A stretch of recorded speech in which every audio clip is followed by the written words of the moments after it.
Mode जी आशिया ने बाबूजी महाराज का तो पूरा ग्रंथ ही लिख दिया और बड़ी लोकोक्तियों के साथ में बाबूजी की जीवन की, उनके बाबूजी के चरित्र की जहां जहां से जानकारियां मिली, उन सारी जानकारियों को एकत्रित करके मोड जी आशिया ने बाबू प्रकाश करके उस ग्रंथ की रचना की। बाबूजी महाराज का जहां पर सुमिरन होता है, यानी बाबूजी को जहां पर भी याद किया जाता है तो बाबूजी उसी समय वहां पर स्पर्श हाजिर उपस्थित हो जाते हैं, बाबूजी वहां पर पधारते हैं, ऐसी हमारी मान्यता है।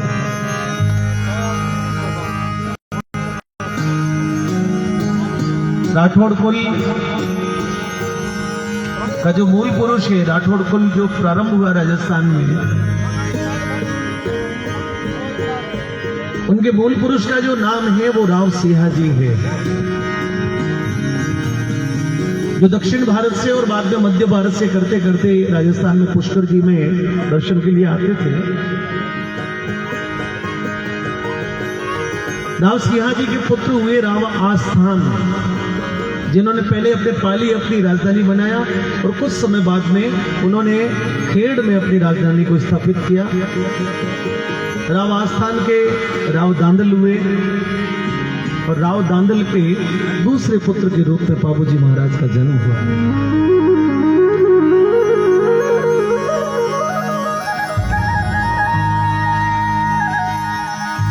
कहा जाता है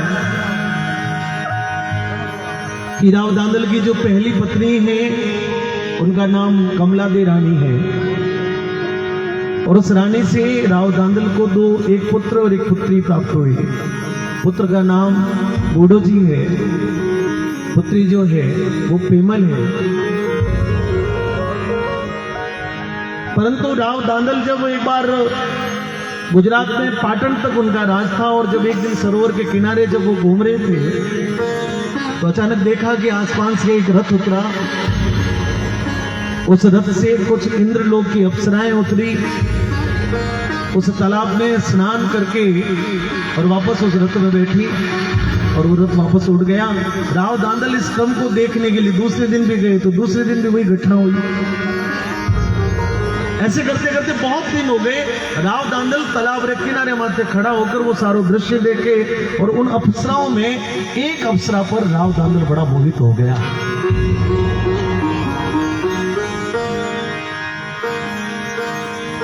अब राव दांदल जिस अप्सरा पर मोहित हुआ, एक दिन वे स्नान कर जैसे ही बाहर आई तो राव दांदल जो है वे अप्सराओं बातों लाग गया। अप्सरा ने कह दियो कि थारो जो सुंदरता है, आपने जो रूप लावण्यता है, मैं भी पर बड़ो मोहित हूँ और आप बुरो ना मानो तो यदि मैं आपके सामने प्रस्ताव रखूं, आप बुरो ना मानो तो मैं आपसे विवाह करने चाहूँ। अब वो अप्सरा जो है वो बोली कि तो मैं तो इंद्रलोक का वासी है और धरती लोक का मनुष्य से तो हमारा क्या संबंध हो सकता है। बोले कि आपकी बात तो ठीक है पर ये संबंध हो नहीं सकता। अब देखिए मित्रों, आप सभी लोग समझना कि वो दोनों बातचीत कर रहे हैं और वो जो रथ है वो उड़ने को टाइम हो गया। लारली परियां तो भी रथ में बैठ गई और रथ उड़ गए। परी ने पता ही नहीं रहा कि लारे रथ तो चले गए और वे दोनों एक दूसरे में बातों में रह गए। रात को समय और आपको पता है कि यदि कोई स्त्री एक रात घर से बाहर रह जाए तो उसके ऊपर कितने सारे प्रश्न हो जाते हैं। पर ये विचार किया कि अंधारों को टाइम में अब रात पड़ी है, इंद्रलोक में तो अपनी कोई जगह है नहीं वापस। अब काले कद रथ तो आवे नहीं आवे, वे नहीं आवे नामन वास्ते, तो फिर अब यहाँ पर मेरा कौन। वो आदमी अपने बातें लागो, कोई बात नहीं, परीक्षा कर लो और 3-4 बात कह दो, यदि मान जाए तो आगे देखा। परी ने राव दांदल के सामने शर्त रख दी कि राव साहब अपनी बात तो ठीक है, मैं मान लो,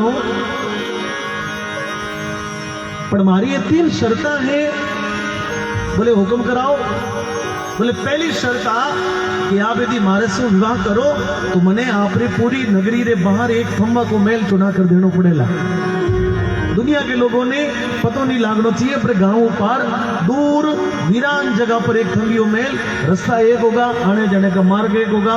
राव दांदल की जो मैंने स्वीकार है। दूसरी शर्त कि आप जब कभी भी मिलने वास्ते आप जब भी महल में पधारोला तो बाहर कोई खेंगारो भी जो कर अंदर आओला, मने बिना चेताया थे मैं नहीं आ सको। राव दांदल शर्त मान ली। और तीसरी और सबसे महत्वपूर्ण बात कि थारो मारो और संबंध है, इस संबंध को भेद जो है वो तने और मने, इसके अलावा दुनिया में किन्हें नहीं बताओला। जिस दिन भी इन तीनों शर्तों में एक भी शर्त खंडित हो गई, फिर मैं आपके साथ में नहीं रहूंगा। दोनों ही गंधर्व विवाह में बंध गए। समझ रहा हूं बहुत गहरी, मैं आपको 2-3 घंटे की बात बहुत संक्षिप्त में कह देता हूं। राव दांदल जो है वे अपने वचन अनुसार एक खंबो महल चुना कर दियो। रानी जो है वह अप्सरा है, भी महल में रेन लागी।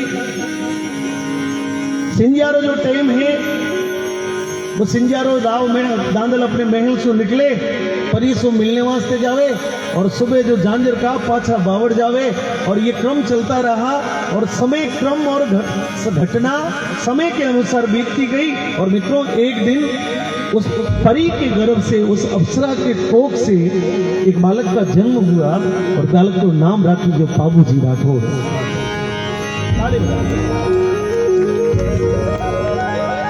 अब वो जो परी है बड़े लाडा कोडा सो अपने गोद में पाबूजी ने बड़ा करे हैं।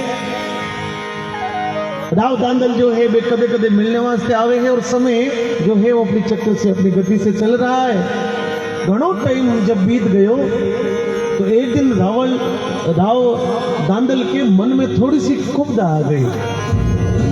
आपको पता है जब कोई भी कुब्जा, जब कोई शक जब किसी के मन में खड़ा हो जाता है ना, तो उससे बड़ा विघ्न हो जाता है। क्योंकि आपका जब तक विश्वास है किसी पर और आप विश्वास कायम रखोगे तो जिंदगी पूरी बीत जाती है।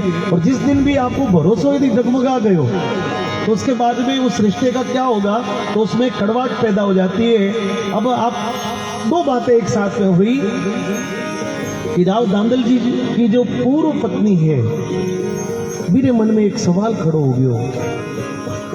इतना बरस बीत गया और पतिदेव रात रा जावे सुबह आवे, रात रा जावे सुबह आवे, कभी शिकार को बहानो कर जावे, कभी बाढ़ चढ़ने को बहानो कर जावे, आखिर में झगड़ों का ही। और उसी दिन राव दांदल के मन में आया कि इतना साल बीत गया, मैं आज तक परी ने बिना खेंगारों के मैं गयो नहीं, आज मैं बिना कोई चेताया मार जब मैं जार देखूं कि एकली इतने बड़े मेल में करे कहीं हाथ करी। लारे लारे कमला दे, आगे आगे राव दांदल। कमला दे उन दिन पीछो करियो राव दांदल बिना कोई निशानी, बिना कोई चेतावनी दिए सीधा महल के अंदर पहुंच गया।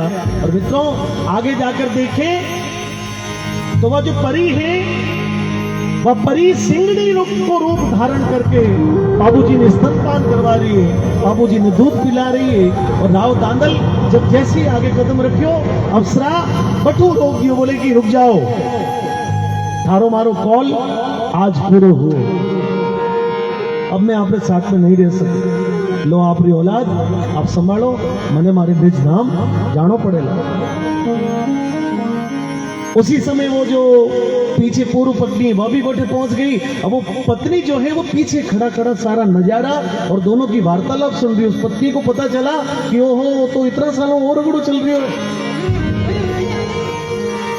परंतु एक स्त्री है लेकिन वो एक मां भी है। छोटा सा बाबूजी, शिशु बाबूजी जो है बपरी जाने की अंगुली छोड़ाने को प्रयत्न कर रही है। बाबूजी बिलख रहा घोड़ा में और बाबूजी जाती जाती माँ ने कहो कि माँ मने किने भरोसे छोड़कर जा रही। और माँ जो है अपने बेटे ने उस ममता के कारण, उस वात्सल्य के कारण माँ ने बाबूजी को वचन दे दिया कि बेटा तू चिंता मत कर, मैं तुम्हें मारे गोद में खिलाने की मारी मन की बात मारे मन में ले जा रही हूँ, लेकिन तू चिंता ना कर, एक समय आवेला जब मैं अपनी पीठ पर तने खिलाऊंला और मैं तने वचन देऊं कि तने पाछी जरूर मिलूला। ऐसो कर।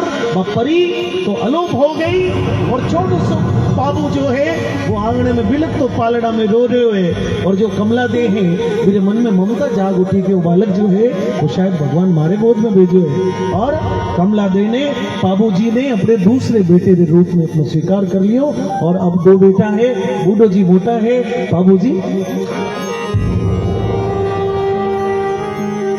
समय का चक्र फिर चलता रहा।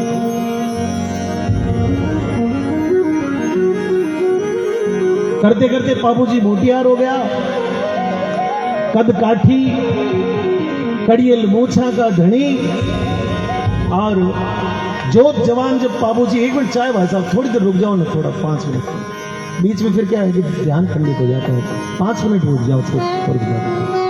हाँ इनको दे दो बाबूजी को, बाकी सबको छोड़ दो, यहाँ दे दो। हाँ बस आपको वो अच्छा लग रहा है ना सुनना, सबको ठीक लग रहा है ना, ठीक बात। बाबूजी जब मोटियार हुआ तो बाबूजी को जो रंग रूप है, बाबूजी को जो यौवन है, बाबूजी की तरुणाई है, कोई भी आदमी जब बाबूजी ने देखो तो बाबूजी ने वो जो रंग रूप कद काठी है वो बाबूजी को बड़ो दीवाना हो जातो। बाबूजी इतना सुंदर हा, बाबूजी इतना बलशाली हा, इतना पराक्रमी हा, और बाबूजी इतना ही समझदार हा, बाबूजी बड़ा विवेकशील व्यक्ति था। बहन पेमल को विवाह को जब समय आयो तो बूढ़ो जी कहो कि भाई अब वो जो जिंदराव है वो खींची है, और जिंदराव रा पिताजी जो है अपने घर ही रहा, और वो जो टाबर है अपने देखियोड़ो है बाबू थूके हुए, तो अपनी बहन रो विवाह जो है वो जिंदराव रे साथ में कर दा। बाबूजी ने आ बात अच्छी नहीं लगी, बोले भाई राठौड़ो री रीत अलग, और एक खींची है मारे नहीं जमे, और फिर जैसी आपकी इच्छा। और बाबूजी ने बिना मन जो है बूढ़ो जी अपनी बहन को विवाह जो है वो जिंदराव के साथ में कर ही दिया। जायल को जिंदराव बाबूजी ने बहन परनीज कर वापस जायल चले गयो। मारवाड़ में अकाल पड़ो, बाबूजी कई बार अकाल पड़ता, बाबूजी रा भाई बाबूजी रे जो परिवार का जन कामदार था वे जाता कई बार चारों लाता रहे, ऐसे ऐसे समय और भी बीतने लगा। एक दिन रात रात सोता वक्त जो है वो बाबूजी ने सपनों आयो है,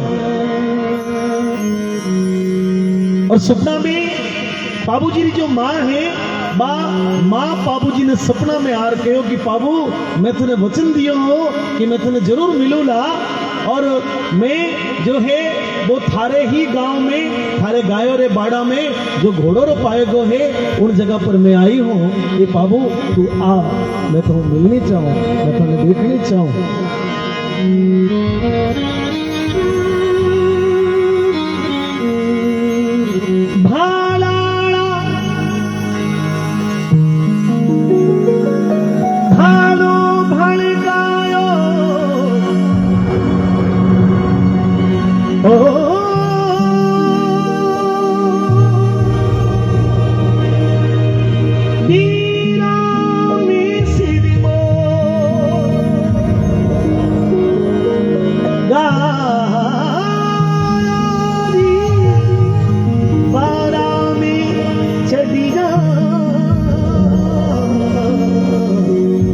इतने रंग हो बाबू हो। अब यहां से बाबू जी की कहानी का उनके जीवन का चरित्र में एक अलग मोड़ आया। सुबह प्रभात में उठा तो बाबूजी ने वो सपनों जो है वो बार बार बाबूजी रे आंखों के सामने आवे, और कि कद तो मैं जाऊं और कद जो है मन सपनों आयो वो सच है, क्योंकि यदि हमारे सपना में आकर देवी बोली है तो बात झूठ ना हो सके। और बाबूजी बड़ो कोड करके और जो है वे जब देवल भाई रे आंगने जब गया तो देवल भाई जाति की चारणी है। देवल भाई के पति को नाम भीमदान है, और वे दो ही जना जो है भीमदान और देवल भाई को पूरा परिवार जो है वे रावलेरी गौशाला रो काम सारो जो है वे बारे जिम्मे हैं। और जब गया तो बाबूजी जब अचानक देवलबाई रे आंगने पुगा तो देवलबाई ने बड़ो अचंबो हो गयो, बोले कि बनासा थे सुबह सुबह आज ये तो कभी नहीं आओ और आज ये तो बेगा आया हो, कई बात हो गई। तो देखो, अरे पुरी नी पूनम री रे रात, बाबूपुरी में पूनम री रे रात,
तो देवलबाई फटाफट गई और बिछावण करियो माछे माछा पर बड़े प्रेम से बोले कि विराजो साहब जलपान करवायो, पानी पिलायो, बोले चाय पानी करो, अमल की मनमार करो।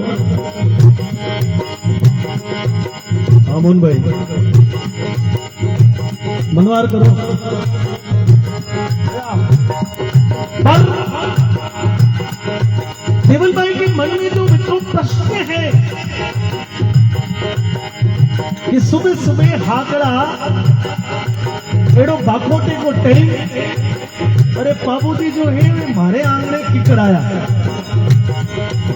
तो देवलबाई शंकावश जो है वे बाबूजी ने पूछ लिया, बोले कौर साहब मारे मन में शंका है, मैं पूछ ले चाहूं काई। अरे परी करो मन डारी रे, परी करो मन डारी रे, बाबू परी करो मन डारी रे,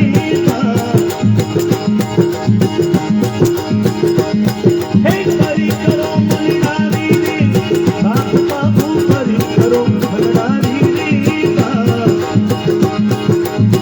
तेरे होने आया कौमना रे जी,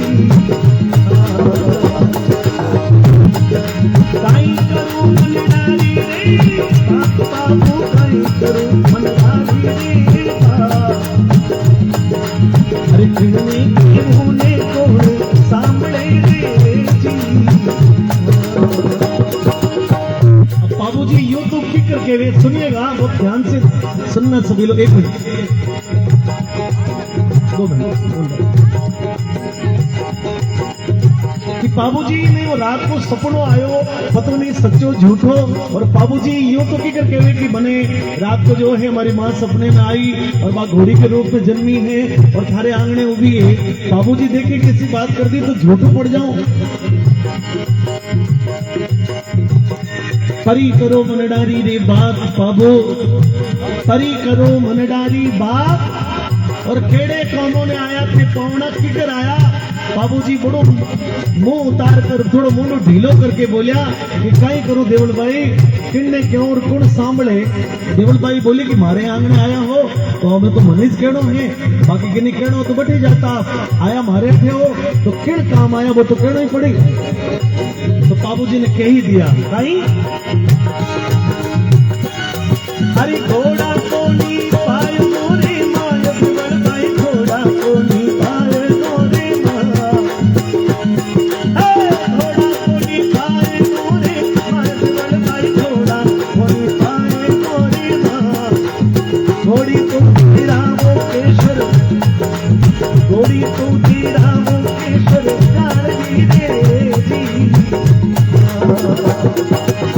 घोड़ी हाले घोड़ों बिना आवड़म तो बिहाले घोड़ों बिना का। घोड़ी तो तेरा मुकेश्वर काली देवी।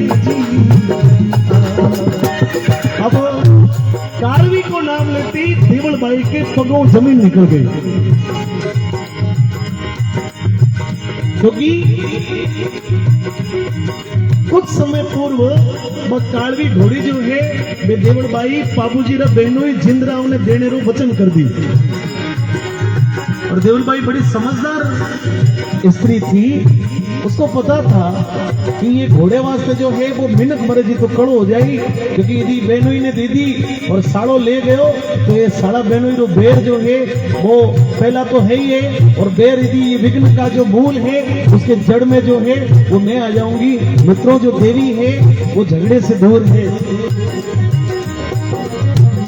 सतयुग में अमिया केवाई शिव शंकर घर रानी और देव दानव ने मैं ही लड़ाया पर बे मैं झगड़ा सो यारी। त्रेता में सीता केवाई रामचंद्र घर नारी और राम रावण ने मैं ही लड़ाया पर मैं झगड़ा से नारी। द्वापर में द्रौपदी केवाई 5 पांडव घर नारी और कौरव पांडव ने मैं ही ठोकाया पर मैं झगड़ा से नारी। तो देवी जो है वो झगड़े के मूल में नहीं है। तो देवल भाई के मन में आया कि अभी ये झगड़ो हो सकती, तो देवल भाई बहानों करना शुरू किए। बोले बाबूजी आ तो बसेरी है और हमारे घर तो घोड़ा है ही कोई दूजा कहीं दो। तो पहली बात घोड़ा मारे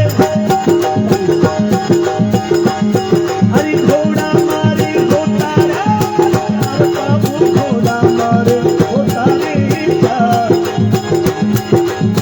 एक तो लेगा रुणी हालांकि ये कड़ी गलत है।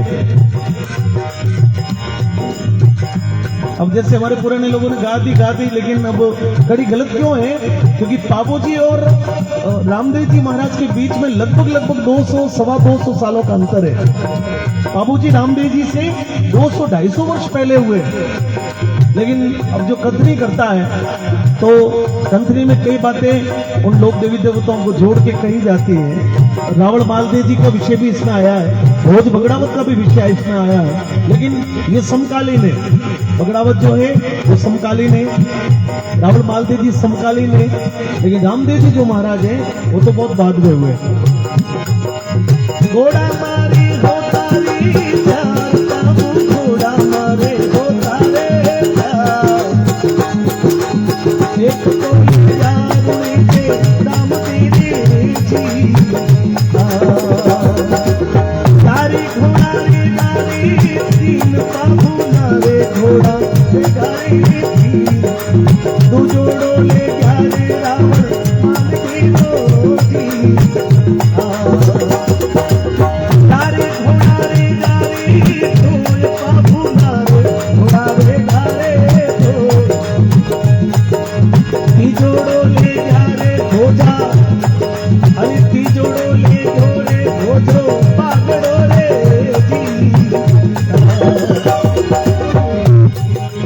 कहीं देव। बाबूजी के मन में आया शंका है, इस पर लगाते रहो भाई। लेकिन बाबूजी बड़े समझदार थे, उनको पता था कि ये जो इनके मन में जो शंका है वो शंका का निवारण कर देता हूं। बोले बहन बहन तो चिंता ना कर, थारे मन में जो शंका है और शंका निकाल दे, और राठौड़ों को दीकरो है थारे कदे अबकी पड़ेला तो थारे वास्ते आधी रात को भी वो भाई तैयार वेला, और तुमने जो है कालवी घोड़ी दे दे, क्योंकि कालवी घोड़ी से मारो प्राणों को रिश्तों बन गयो। और बाबूजी देवल बाई को एक देवी के रूप में जो पुकार करता है कि तू मैं क्षत्रिय हूं, हे मां मैं क्षत्रिय हूं, और क्षत्रिय की बेल यदि देवी ना आवे तो क्षत्रिय को बल कैसे बढ़ेला, हे मां। और बाबूजी देवल बाई ने मां बोल के संबोधित किया, बोले हे मां, अरे छत्री कुड़ी रे, ताली बजाओ एक बार दोनों हाथों को उठा के सभी लोग बजाओ। छत्री कुड़ी रे आय मायन छत्री कुड़ी रे बाबू दे तेरे पगोरे बाप तेरे जी, ए सिमरु भोलारी वाली धार भवानी सिमरु धारे वाली भारत में सिमरु रे भवानी तार तारे जी, राम नामो पावन राम नामो पावन रे, एक तो मानावो खेड़ेलो एक लोरे जी, एक लोड़ो छायो प्राण भाई भाई बलोड़ो छायो मारे भाई, धरणी छाई आदि देवकी रे जी। और उसी वक्त देवल बाई केशर कालवी ने खूंटाओं खोल और बाबूजी ने हाथ में लगाम थमा दी, बोले कि जा बेटा। और मित्रों जब बाबूजी और केशर कालवी घोड़ी को जब मिलन हुआ तो घोड़ी के आंखों में टपक टपक कर आंसू टपक रहा है। वो अपने छोटे से बालक ने छोड़कर गई, लेकिन भगवान की भक्ति करके मनुष्य जन्म में वापस आई, और वो छोटा सा बालक जो है वो जवान जो है वो सामने खड़ो है। देवल बाई के आंखों में आंसू है, केशर कालवी घोड़ी के आंखों में आंसू है, बाबूजी के आंखों में आंसू है, मार बेटा को मिलन हो रही हो। बाबूजी बड़े लाड कोड से घोड़ी को रावले ले गए। अब बाबूजी और घोड़ी को जो है वो बड़ो गहरो लगाव है। बाबूजी के जीवन में वो घोड़ी जो है वो उनके जीवन का अभिन्न अंग हो गई। उठता बैठता सोता खाता सब समय बाबूजी जो है वो घोड़ी ने अपने समीप रखे, और माँ के रूप में घोड़ी बाबूजी के साथ में एक माँ के रूप में उनका बाबूजी का सम्मान करे, बाबूजी का रखे। अब बात बीतने रे कुछ समय बाद में वो जिंद्राव जो है बाबूजी रे बेने देवल बाई रे आंगने में जाकर बाहर से आवाज लगाई, बोले देवल संस्कार इतने ही है, हमारी घोड़ी बाहर लाकर दे दे। देवल बाई अब जवाब कहीं देवे, बाहर आकर हाथ जोड़ी बोले कि हे पावना जमाई साहब, घोड़ी तो जो है वे अपना साड़ा बाबूजी ले गया। जिंद्राव की इस बात से जो है ईट बढ़ गई। एक दिन जिंद्राव जो है वो बाबूजी एक गौशाला पर अपने पूरे भाइयों ने लेकर हमलों किया और देवल बाई के पूरे परिवार ने समाप्त कर दिए। बाबूजी की बारात अमरकोट गई और लारे जो जिंद्राव जो है देवल बाई रे पति भीमदान ने मारकर और गाया घेर कर ले गयो। देवल बाई सुबह सुबह दुआरी रे वक्त जब उठी है और गाय जब एक भी गाय नहीं, गौशाला में खून खराब हो रखो है, चारों तरफ लाशों लाशों का ढेर है। तब देवल बाई सुगन चिड़ी को रूप धारण करके अमरकोट की तरफ उड़ी है। बाबूजी का चमरी में फेरा हो रहा है। और सुगंचिड़ी के रूप में देवलबाई अमरकोट के सोढ़ा के गढ़ के कांगड़े पर बैठकर जब कुरला में है, जब रोवे है, रुदन करे है, विलाप करे है, वियोग करे है, और उसी समय काड़वी घोड़ी ने पतो लागो कि आज मारी धनियाणी, आज जो मारी मालकिन है, बात चिड़ी बनकर कैसे आई, यानी कोई न कोई पीछे दुर्घटना हो गई है। तो इसके आगे का पार्ट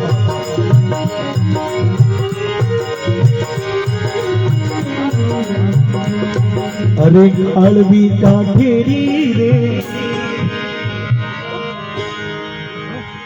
जब घोड़ी जो है वो अपनी जगह पर कूदे हैं, अठीने गडरे ऊपर जो है बा देवलबाई रुदन करे, वियोग करे, विलाप कर रही है, तो वो भी काड़वी जो है वो भी सामान्य नहीं, वो भी देवी को अवतार है। इधर जो देवलबाई है वो भी सामान्य, वो भी एक देवी को अवतार है। और एक दूसरे को जब पहचाना तो काड़वी ने अणखनाट लागो कि कई बात है, वह कूदन लागी तो बाबूजी रा साड़ा जो है वे आकर चांदे जी ने कहो कि थारी घोड़ी ने थोड़ी काठी बांध,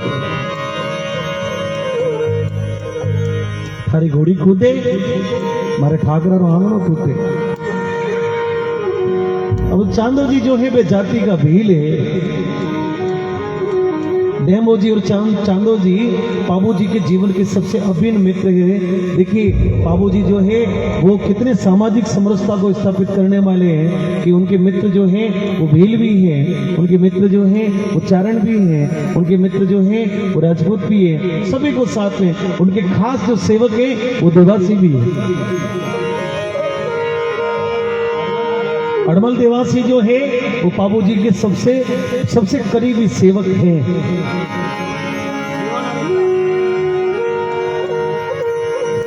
तो चांदे जी आकर कहो अरे काड़वी का ठेरी रे,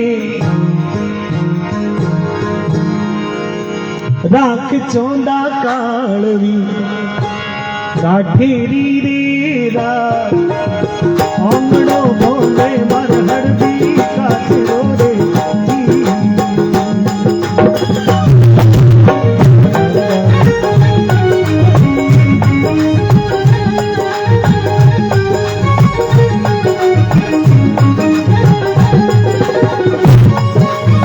एक बार दोनों हाथों को उठा के जयकारा बोल दो, बड़ी बाबूजी राठौर।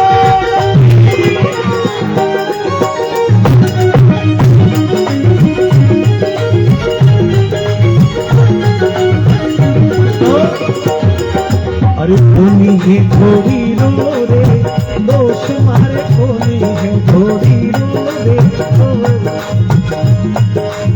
कोनी है घोड़ी रो रे, दोष मारे कोनी है घोड़ी रो रे, तो देवल भूखे है गडरे कांगड़े रे। अब कोनी है घोड़ी रो दे, चांदी जी कहो क्या तो देवलबाई जो है वे गुडरे कंगूरा माथे विलाप करे है, विवाह से घोड़ी कूदे है। बाबूजी चमड़ी में फेरा खाता खाता बाबूजी का 3 फेरा होगा और चौथे फेरे में बाबूजी के कानों में आवाज पड़ी कि देवलबाई क्यों आया।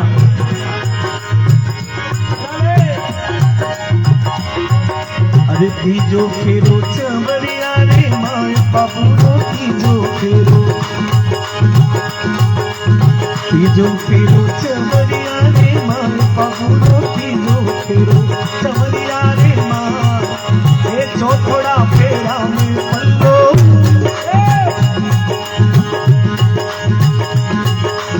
तीजो फेरो चमड़िया रे माए बाबू रो, तीजो फेरो चमड़िया रे माए, चौथोड़ा फेरा में पल्लो रे जी।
अरे आलू बना महलो रे आलू बना महलो रे कोने केशर रानो को छोटना रे।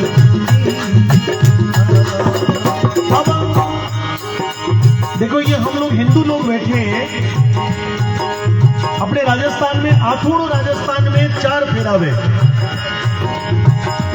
परंतु पूरे देश भर में हिंदू समाज में जब विवाह होता है तो 7 फेरे होते हैं। अपने मारवाड़ में जो 4 फेरों में चौथे फेरे 22 हुआ पड़ा है। ये क्यों कि बाबूजी ने चौथा फेरा में पल्लो बांट दियो गौ माता के वास्ते, और गौ माता के वास्ते नहीं, अपने दिए हुए वचन के कारण से, क्योंकि बाबूजी देवल भाई ने वचन दियो कि थारे अब की पड़े तो मने याद कर दिया। इससे बड़ी तो की कहीं पड़े घोड़ी बाबूजी ने थी कारण तो धनी जानो, धनी को जो वियोग सहन करना पड़ो। तो बाबूजी जब पल्लो बाढ़ियो तो बाबूजी रा हाड़ा हाड़िया सासरे आना सारा बाबूजी रे पगों में जार पड़ गया कि बोले कौन सा ये जमाई ये पौना वो कहीं है, हमारी कोई बहन में चूक देखियो कहीं, अरे कहीं देखियो सोनी में, कहीं देखियो सोनी में चूक बनोई थी, कहीं देखियो सोनी में चूक केड़ा को मोने पल्ला केड़ा का मोने पल्लो बाजी जोड़े।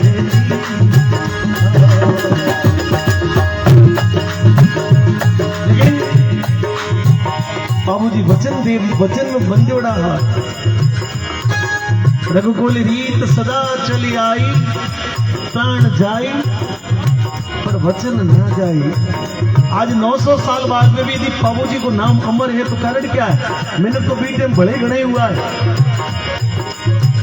और बड़ा बड़ा रावले में बड़ा बड़ा राठौड़ भी गणा ही हुआ, लेकिन बाबूजी को नाम या वीर दुर्गादास राठौड़ को नाम या गोगा जी को नाम या बाबा रामदेव जी को नाम क्यों? क्योंकि उन्होंने अपने धर्म को नहीं छोड़ा, जो मुश्किल थी सबके धर्म को नहीं छोड़ा, और जिसने धर्म को रखा है उसका सदियां गुणगान करती है, उसकी दुनिया गुणगान करती है। बाबूजी हरे घोड़ी खेले उनका सोरे मार पबूरी घोड़ी खेले, घोड़ी खेले अंका सोरे माय पबूरी घोड़ी खेले अंका सोरे माय, चांद जी डूबे है गडरे कांगड़े रे, चांद जी डूबे है गडरे कांगड़े रे, छतरी गुड़रे पेले आव माड़ी छतरी गुड़रे पेले रे आ, बाबू रे आई तेरे पकोड़े बढ़ो। कालवी पर सवार होकर बाबूजी जो है ये चलिया बाबूजी एक को बंद हो रहा है, उसमें गाते ना लोड पड़ता पता क्या है तेरे प्रॉब्लम? बाबूजी चढ़िया चढ़िया पहले ले समझो बाबू, रुको रुको रुको रुको, बच्चे हैं ताली बजाओ बच्चों के लिए, ये घड़ी होती है सीखने की, तो पहले लय को समझो उसके बाद में ना बेटा। बाबूजी चढ़िया चढ़िया गाया वाली वाली गाया वाली अरे काली चढ़नी बिगा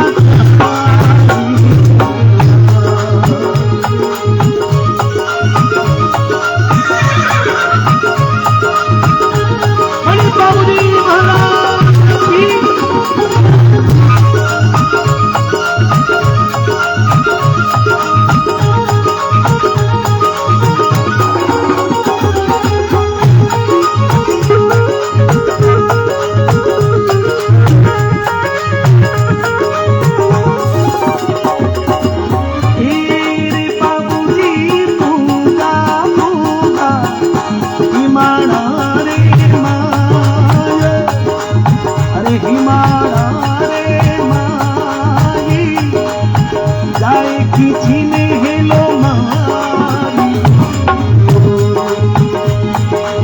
तेरे बाबूजी कड़िए बांधा, बख्तर ने तलवारी, बख्तर ने तलवार, अमर भालोलीनो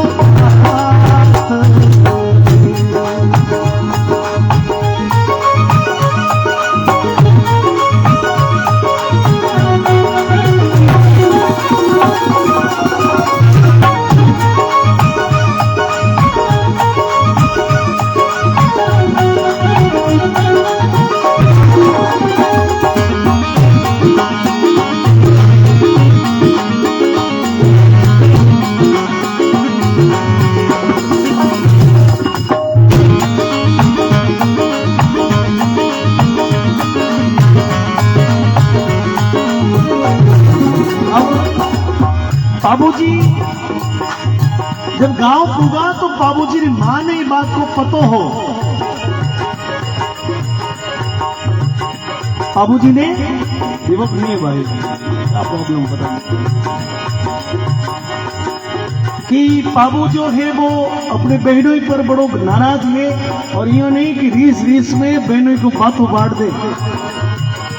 तो मां बीच में आड़ी फिरी की बेटा मैं मान लियो कि थारा जो बहनों ही है ये बड़ी गलती करी पर थारी बहन को सुहाग है। ये बेटा तू जावे तो है रणभूमि में पर मैं तो वचन चाहूं कि तू जो है थारी बहन को ध्यान रखेला, एडो कोई काम मत कर जे कि थारी बहन को सुहाग उजड़ जा। बाबूजी अपनी मां ने वचन दिया, बोले मां चिंता ना कर। रणभूमि में खींचियों राठौड़ों के बीच में घमासान युद्ध हुआ, कई माथा कट गया और बाबूजी विजयी हुआ। जिंदराव बाबूजी ने पगों में आकर गिर गए, बोले कि साड़ा जी माफ कर दो, आज के बाद में मैं ऐसी गलती ना करूं और मैंने जीव को प्राण दान दे दो। बाबूजी ने मारो वचन याद आया, बोले कोई बात नहीं जा भाई। लेकिन वो जिंदराव जो है वो खुद भी आदमी हो, बाबूजी क्षमा कर दियो क्योंकि बड़ा क्षमा बड़न को चाहिए, छोटन को उत्पाद। जो बड़ा आदमी होगा वो हमेशा क्षमा दान मन में भाव रखेगा और छोटा जो होते हैं वो तो बदमाशी करते हैं, लेकिन बड़ों को क्षमा करना ही होता है। बाबूजी ने क्षमा कर दिया, लेकिन जैसे ही बाबूजी पाछी अपनी घोड़ी ने घुमाई, वो घायल जिंदराव एक नागी तलवार हाथ में मिल गई और बाबूजी जैसे ही वो घूमया है और लारे जिंदराव जो है बाबूजी ने धोखे से बाबूजी के पीछे गला पर वार कर दिया। कई इतिहासकार मानते हैं कि बाबूजी का ऐसे बाबूजी का हत्या नहीं हुई थी, क्योंकि बाबूजी तो स्वयं लक्ष्मण के अवतार थे। जब उन्होंने इस कार्य को पूरा किया तो केशर कालवी घोड़ी सहित बाबूजी अपने निज धाम पधारे, ऐसा भी कहा जाता है।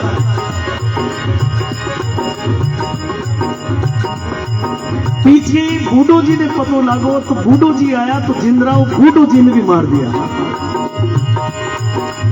बूढ़ो जी ने घर आली ने पतो लागो कि मारा देवर और मारा पति इस दुनिया में इस प्रकार से रणभूमि में काम आ गए, तो वो छत्राणी भी हाथ में कटार लेकर रणभूमि में जब पहुंची, आगे देखे तो खुद के पति की लाश, अपने देवर की लाश देखी और सामने वो दुष्ट खड़ा है। उस छत्राणी ने हाथ में कटार अपने पेट को फाड़ के वो 9 महीनों को जो टाबर है वो टाबर धरती पर लाकर चूनड़े चूड़ी के साथ में अपने पति के साथ में अमर हो गई और पेट में झरड़ कर वो बालक जब जन्मे हो, ये बालक को नाम झरड़ो जी हुआ।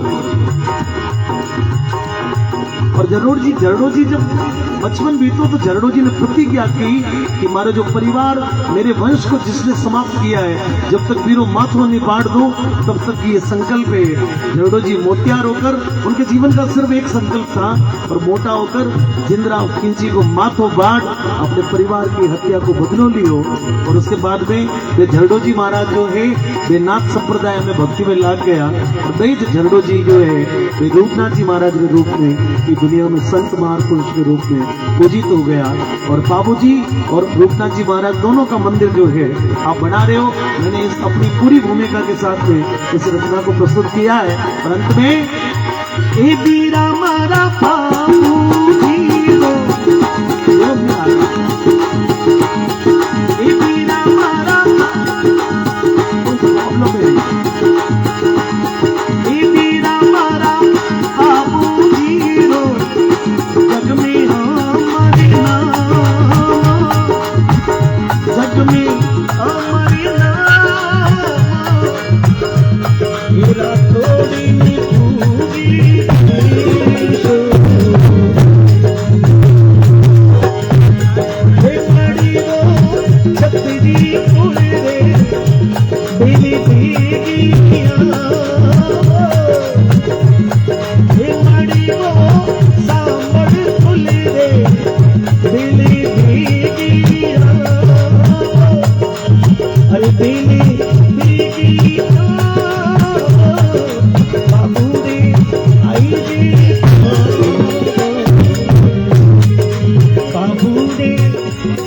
भगतारे आई जी भगतारे